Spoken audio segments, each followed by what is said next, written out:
And we're back. With On the Record with Tiffany and Kevin. Where you're getting a straight, unadulterated, B1 Republican view of the world. Unapologetic. Does that sound cool, Tiffany? Mm-hmm. Smile, baby.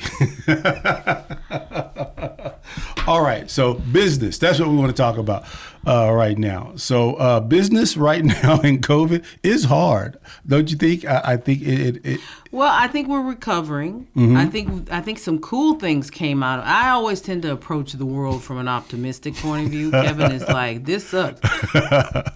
So avoid the go pain. somewhere in between.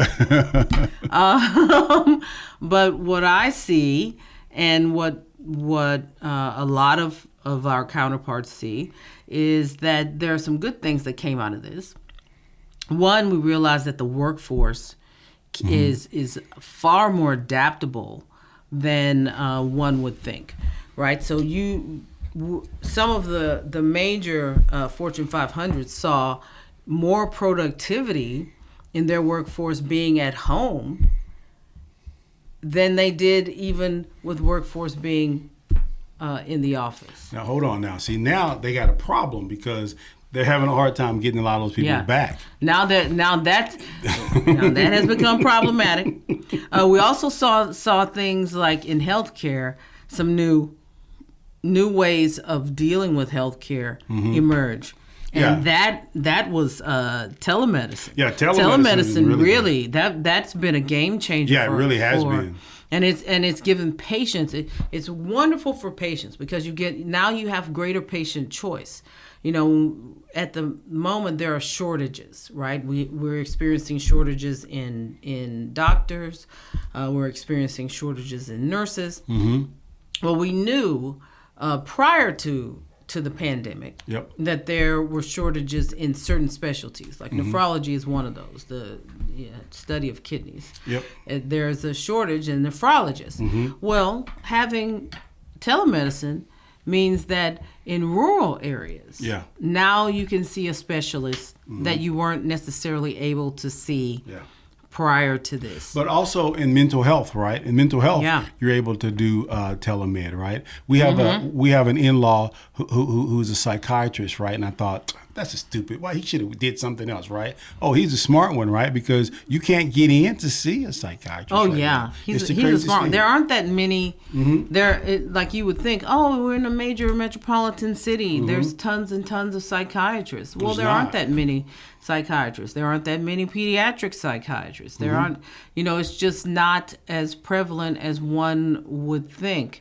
And then when you're talking about mental health, that is so subjective. Yeah. People really need to feel comfortable with who their therapist is, who their psychiatrist is. And so the normalization of telemedicine, and it's still going after, people are talking about the pandemic like it's over, and it's not. Yeah, it's not really, but I would say that the worst part of the pandemic, like the part where we didn't know how to respond to it, is that part is over. Yeah, but just from a business perspective, though, right? I won't say the COVID, right? I sound like my grandmother. The COVID, right? Just the recovery during this time, just being a business owner, right? For me, has been challenging because I came from working from a Fortune 100 where you could get an assistant to do something, right? Now it's just, that's me, right? Where I have enough work for... You're the assistant now. I have enough work for 4 people, right? But I only can afford one person. One person, and that's, right? And that's so you. And so you have to do all of that. But to me, it was just the creativity and the different ways you can do business. Oh, yeah. That's a just lot been of the different ways. thing. We've seen major changes at Texas Kidney Foundation. We've made major changes in our business model. We've just changed our strategy completely in regards to how we employ people. what do we need? Do we need a full-time staff member, or will a 1099? Can we do something with a 1099 with somebody who's working contract? Yeah, and then also what I've seen, what I just think is amazing, right, is just the way that people have been leveraging the internet to provide content and entertainment for people in ways that you couldn't have done just 10 years ago. I mean, it's just been really amazing to see that part of business go. But with that, right, there's a lot of challenges, right? There's keeping yourself motivated. There's hitting deadlines, right? So one of the things I struggle with are the deadlines. So that's a big thing because you have multiple things. You have family, life to do all those things, right? And so all those things are a challenge there. Right, and so that's the big one that I have there. So, Tim, what do you find the most challenging about? One, you have your CEO of the Kidney Foundation, but you also have your own consultant of the Texas Kidney Foundation. I have to say that, but you also have your own consulting company, right? And so that has its own challenges as well. So, tell us a little bit about that. Well, with consulting, it's been exciting because I can do a lot of things by Zoom. It's been challenging because intellectual property. Mm-hmm. Your intellectual property is some of the most important property that you own. So you're not giving ideas away for free. And people will take your idea, talk trash about you, and half-aid the idea on top of that, which is, I don't have time for that because what I'm doing is actually a mission from God, so I don't have time to be playing with people who don't care to stop kidney disease. Mm-hmm. But with my company, I think I have 3 or 4 contracts now. I'm not sure how many contracts we have. We have quite a few. Yeah.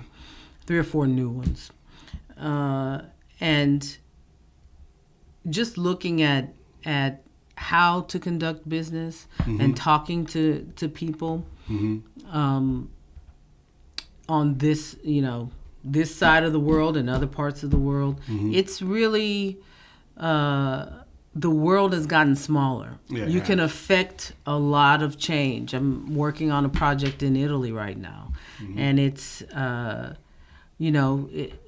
technology, the fact that you can do a Zoom call. Like, it's literally the lead country is Italy, but we've got I want to say 60 or 70 other countries. So also, but for us, right, the idea of someone working from home or working remote isn't a big deal. I mean, it's an advantage to us. Yeah, right? it is. You don't have to pay for the workspace. Your overhead has gone down significantly. And people's productivity goes up. Yeah, we cut our overhead at TKF by, we went from $2,600 a month to $800 a month. Yeah. So we cut our overhead significantly, and increased the quality of the of our office space. Yeah, but right now, that's a huge issue with larger corporations. They want people back in the office.